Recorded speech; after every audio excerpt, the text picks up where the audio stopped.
누가복음 11장 29절에서 32절입니다. 사람들이 예수님에게 표적을 구해요.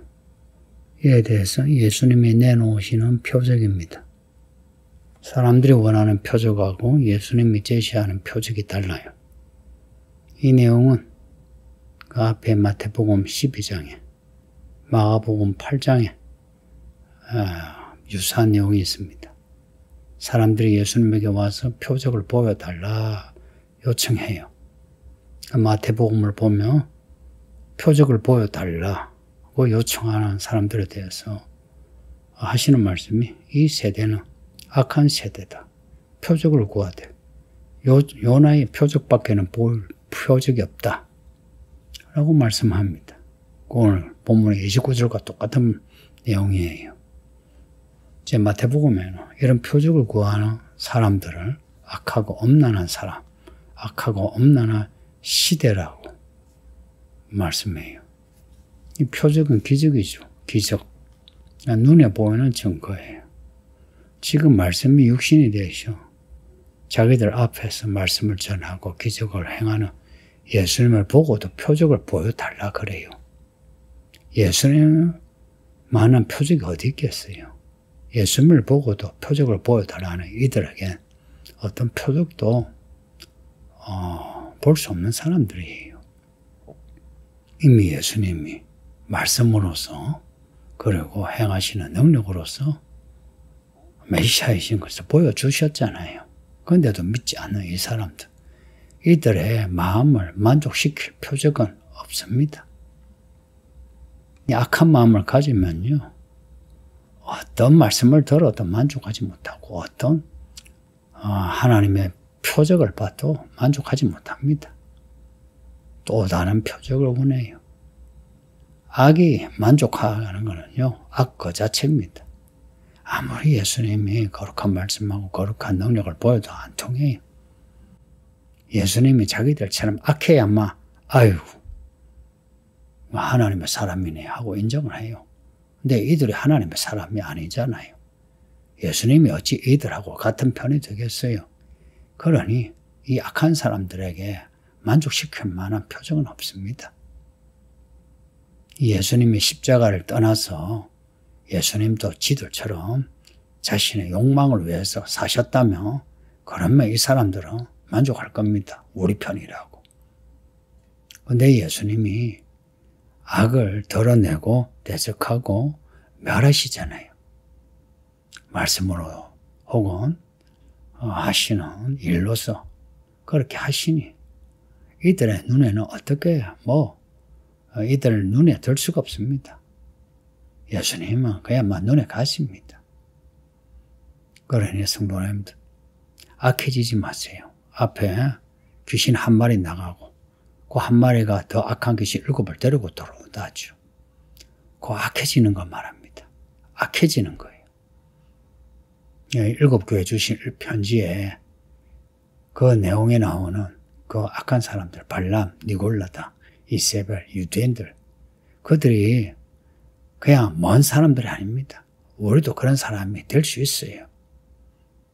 근데 이런 사람들이 원하는 것은 표적입니다.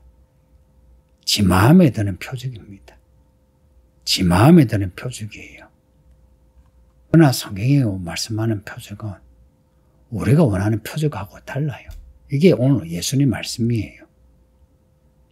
그러니까 우리가 진짜 원해야 될 게 뭐냐는 겁니다. 그거는 예수님이 보여주고자 하시는 표적. 예수님이 하신 말씀 보세요. 요나의 표적밖에 없대요. 요나의 표적. 수백 년 전에 일어난 일입니다. 요나가 고기 뱃속에 들어갔다가 튀어나와가지고 니느웨에 가서 복음을 전하다가 니느웨가 회개하고 니느웨가 무너지지 않고 그대로 유지되었다. 왜? 요나의 말을 듣고 회개했다는 겁니다. 이 요나의 표적이란 요나스의 그 내용입니다. 요나가 바다의 속에 빠져 고기 뱃속에 들어가 그곳에서 죽다 살아났죠. 부활의 이야기입니다. 예수님이 보여주시고자 하는 것은 이런 죽음과 부활입니다. 요나의 표적만 아니라 요셉의 표적, 다윗의 표적, 다니엘의 표적, 성경에 나오는 모든 사람의 표적은 다 예수님에게서 이루어졌어요. 성경의 모든 표적은 예수님에게서 완성됐습니다. 예수님이 요나의 표적을 말씀하는 이유가 뭘까요? 혹은 요나의 표적 말고 요셉의, 다윗의, 모세의 표적을 말씀해도 같아요. 특히나 요나의 표적은 죽음과 부활이죠. 그리고 그렇게 살아나 요나가 복음을 전했는데 니느웨 백성들이 회개해서 구원받았다는 겁니다. 예수님이 보여주고자 하시는 표적은 성경에 기록된 말씀이에요. 요나의 이야기, 다윗의 이야기, 다니엘 이야기 말씀하시는 겁니다. 그 뒤에 나오는 31절, 32절 보세요. 심판대에 일어날 일들을 말씀하죠. 31절 보면 심판대에 남방의 여왕이 일어나서 이 세대 사람을 정죄한대요. 왜냐? 솔로몬 때 지혜로운 말을 들으려고 솔로몬을 찾아왔던 남방 여왕 시바 여왕이 있어요. 그 여왕을 예로 든 거예요. 예로 든 거예요. 예수님은 솔로몬보다 더 크신 분인데 예수님 말씀을 들으려고 온 사방에서 와야 되잖아요. 그게 표적입니다. 그리고 32절에 심판대에 니느웨 백성이 요나의 말을 듣고서 회개했죠. 살아났어요. 예수님은 요나보다 더 크신 분인데 예수님의 말씀하시면 사람들이 듣고 회개하죠. 그런데 회개하지 않고 있다는 거예요. 지금 우리가 원하는 거는 뭡니까? 우리가 교회 다니면서 하나님께 원하는 게 뭐냐는 거예요. 표적이란 말을 대신해서 우리가 원하는 게 뭡니까? 만일 말씀 외에 우리가 다른 표적을 구한다면 마태복음 12장에서 말씀하신 것처럼 표적을 구하는 너희는 악하고 엄난한 세대다 하신 말씀처럼 우리 악과 엄난함을 나타냅니다. 우리는 단지 기적을 바랍니다. 나를 구원하시는 기적 혹은 정말 하나님이 하나님이시라는 기적을 보고자 합니다 라고 하지만 말씀을 놔두고 그런 기적을 원하는 것은 우리의 악과 엄난함을 나타내는 겁니다. 이 말씀을 듣기 위해서 멀리서 왔던 시바 여왕 그리고 말씀을 듣고 회개했던 니느웨 사람들 그들이 심판대에 우리를 심판한답니다. 마지막 때 되면. 그리고 최후의 심판대에 이들이 마치 심판한 사람처럼 우리에게 우리는 요나의 말을 듣고 회개했는데요 하면서 우리가 회개하지 않았을 때 우리를 고발합니다. 마치 배심원단에 앉아 배심원처럼요. 성도님들 지금 우리에게 필요한 게 뭐겠어요? 말씀을 듣는 겁니다. 말씀을 듣고 이 말씀에서 예수님에 대한 예언 그리고 이 말씀에서 예수님에 대한 예언의 성취 이 말씀에서 올라가시 예수님이 다시 오신다는 예언의 성취를 또한 봐야 되는 거예요. 그래서 요한계시록에서 누가 복이 있느냐? 이 두려운 말이 예언의 말씀을 읽고 듣고 지키는 자라고 합니다. 그리고 앞에 28절에도 똑같이 말씀을 듣고 지키는 자가 복이 있답니다. 그리고 앞에 14절에서 26절에 이 귀신 이야기 더 악한 귀신이 들어가지 못한 사람은 말씀을 듣고 지키는 사람입니다. 우리가 원하는 게 뭡니까? 예수님에게 표적을 구하는 이 악하고 엄난한 사람들처럼 하나님 내 돈 문제 해결해 주세요. 내 병 고쳐주세요. 혹은 하늘에 뭔가 징조를 보여주세요 라고 구하는 것은 악하고 엄난함을 나타냅니다. 가장 큰 표적은 말씀이에요. 그리고 말씀의 성취입니다. 그러니 앞에서 누가 내 형제인가 내 모친인가 말씀을 듣고 지키는 자라고 합니다. 부디 우리 성도님들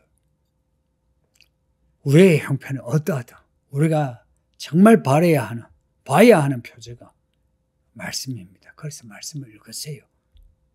말씀 안에서 이 시바 여왕의 이야기, 니느웨 사람의 이야기를 읽어야 해요. 그리고 요나가 고기 뱃속에 들어갔다가 튀어나오는 이 이야기도 읽어야 돼요. 그래서 예수님의 그 죽음과 부활이 구약의 모든 예언의 성취라는 것. 그리고 니느웨 사람들과 시바의 왕이 마지막 날에 우리를 심판하는 사람들이 된다는 것. 그래서 우리는 시바의 왕처럼 말씀을 듣기 위해서 가야 해요. 어디로? 말씀을 들을 수 있는 곳으로요. 말씀을 들을 수 있는 시간이면 그 시간을 잃어버리지 마세요. 정말 바빴어, 힘들었어, 피곤했으라면 몰라도 말씀을 듣기 위해서라면 예배를 빠지지 마세요. 모든 설교를 들었어요. 매일 성경을 읽었어요. 이게 목사로서 하고 싶은 말이에요. 근데 여러분이 힘들어하잖아. 아무리 힘들어도 장차 요나가 니느웨 사람들이 시바의 왕이 그리고 성경에 나오는 모든 구원받은 사람이 우리를 고발할 겁니다. 어떻게? 말씀을 안 들었다고, 말씀의 표적을 받아들이지 않았다고 우리를 고발합니다. 그때 어떻게 변명하겠습니까? 기도합니다. 아버지 하나님 감사합니다. 이 악한 세대, 엄난한 세대, 사람들이 표적을 구하는데 그래서 보여달라, 경험하게 해달라 라고 하는 세대에 우리는 이 말씀을 읽고 들으면서 말씀을 소망하면서 살고자 합니다. 믿음을 주소서. 이 시대의 악하고 엄난함을 따르지 않게 하시고 이 말씀 읽고 말씀 받아들여 말씀을 소망하게 하소서.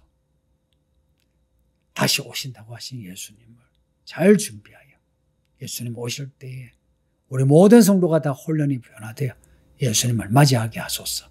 예수님 이름으로 기도합니다. 아멘.